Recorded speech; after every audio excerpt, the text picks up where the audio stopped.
आणि जवळजवळ अनेक वर्ष वाहतूक कोंडीत अडकलेल्या मुंबईकरांसाठी आणखी एक समाधानाची बातमी. मुंबईत आणखी एका भुयारी मेट्रो मार्गाला काल राज्य मंत्रिमंडळाच्या बैठकीत मान्यता देण्यात आली. सायन कोळेवाडा परिसरातल्या आणिक आगारमधून गेटवे ऑफ इंडियापर्यंत जाणारा हा मार्ग मेट्रो 11 म्हणून ओळखला जाईल. मुंबई मेट्रो रेल कॉर्पोरेशन म्हणजे MMRC कडून या मार्गिकेचा प्रस्ताव येत्या 15 दिवसात केंद्र सरकारकडे मान्यतेसाठी पाठवण्यात येणार असल्याची माहिती आहे. त्यासाठी किमान 6 महिन्यांचा अवधी लागण्याची शक्यता आहे. या मार्गिकेसाठी 24,000 कोटींचा खर्च अपेक्षित आणि हा निधी जपान इंटरनॅशनल कोऑपरेशन एजन्सीच्या माध्यमातून उभारण्यात येईल.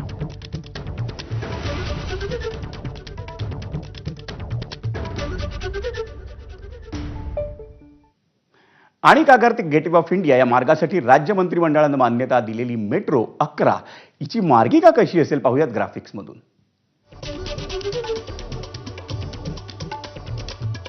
आणिक आगार ते गेटवे मार्गासाठी भुयारी मेट्रोचा प्रस्ताव केंद्र सरकारकडे देण्यात आलेला आहे. आणिक आगार ते गेटवे भुयारी मार्गाची लांबी ही 17.51 किलोमीटर असेल. आणिक आगार ते गेटवे मार्गावर 14 पैकी 13 स्थानकं ही भुयारी आणि 1 जमिनीवर असेल. आणिक आगार, वडा आगार, CGS वसाहत, गणेश नगर, BPT रुग्णालय, शिवडी, हे बंदर, दारुखाना, भायखळा, नागपाडा जंक्शन,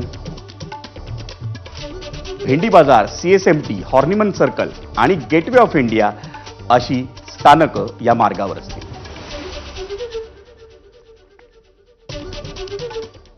आणि आता बातमी गणपती बाप्पाची.